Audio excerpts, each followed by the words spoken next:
Gym जिहाद, एक love जिहाद का नया और खतरनाक चेहरा। उत्तर प्रदेश के मिर्जापुर से सामने आई यह घटना अब केवल एक अपराध नहीं, बल्कि एक सुनियोजित साजिश, एक संगठित नेटवर्क और भरोसे को तोड़ने वाली गंभीर सच्चाई बन चुकी है। जिन जिमों में लोग अपनी सेहत बनाने जाते थे, वही जिम अब कुछ लोगों के लिए फंसाने, ब्लैकमेल करने और धर्मांतरण का माध्यम बन गया है। मिर्जापुर के इस पूरे सिस्टम में कुल 5 जिम जांच के घेरे में आए हैं।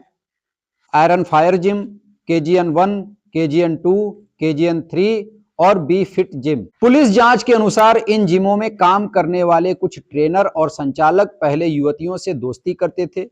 धीरे धीरे उनका भरोसा जीता जाता था। फिर निजी फोटो और वीडियो बनाए जाते थे। इसके बाद वही फोटो और वीडियो ब्लैकमेलिंग का हथियार बन जाते थे। जब युवतियां विरोध करती तो उन्हें बदनाम करने की धमकी दी जाती, मानसिक दबाव बनाया जाता और जबरन धर्म परिवर्तन की भी कोशिश की जाती। इस पूरे रैकेट का मुख्य सरगना फरीद बताया गया है, जो खुद जिम ट्रेनर और जिम संचालक भी था। पुलिस जब उसे पकड़ने पहुंची तो मुठभेड़ हुई और बाद में उसे गिरफ्तार कर लिया गया। जांच आगे बढ़ी तो और नाम सामने आए। मोहम्मद शेख अली आलम, फैजल खान, जहीर और शादाब, ये सभी आरोपी अलग अलग जिमों से जुड़े हुए थे और आपस में संपर्क में रहकर इस पूरे नेटवर्क को चला रहे थे। लेकिन इस मामले में सबसे चौंकाने वाला मोड़ तब आया जब एक वर्दीधारी पुलिसकर्मी का भी नाम सामने आया।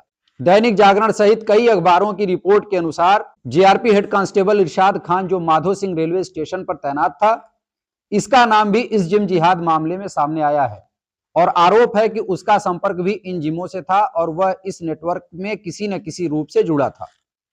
दैनिक जागरण ने इसे ही मुख्य सरगना बताया। यानी अब सवाल सिर्फ जिम और ट्रेनर और मालिक तक नहीं सीमित रहा, बल्कि सिस्टम के अंदर बैठे लोगों की भूमिका पर भी सवाल उठने लगे हैं। यही सोच और यही पैटर्न हाल ही में एक और घटना में दिखी थी, जिसने देश को झकझोर दिया।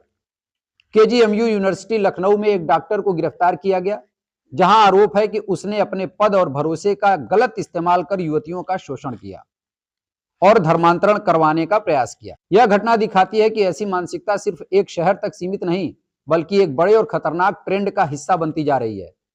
मिर्जापुर के जिम जिहाद मामले में अब तक कई गिरफ्तारियां हो चुकी हैं, जिम सील किए जा चुके हैं और पुलिस का कहना है कि जांच अभी जारी है। संभावना है कि आने वाले दिनों में और भी बड़े खुलासे सामने आए। सबसे बड़ा सवाल यह भी है, क्या अब फिटनेस सेंटर भी सुरक्षित नहीं रहे और क्या भरोसे की जगहों को साजिशों का अड्डा बनाया जा रहा है? जिम जिहाद सिर्फ एक शब्द नहीं है, यह एक चेतावनी है। सतर्क रहिए, सच को समझिए और आवाज उठाइए और आसपास घट रही घटनाओं पर ध्यान दीजिए। नमस्कार, मैं हूं मृत्युंजय उपाध्याय संगम और आप देख रहे थे मेरा डेली बुलेटिन। धन्यवाद।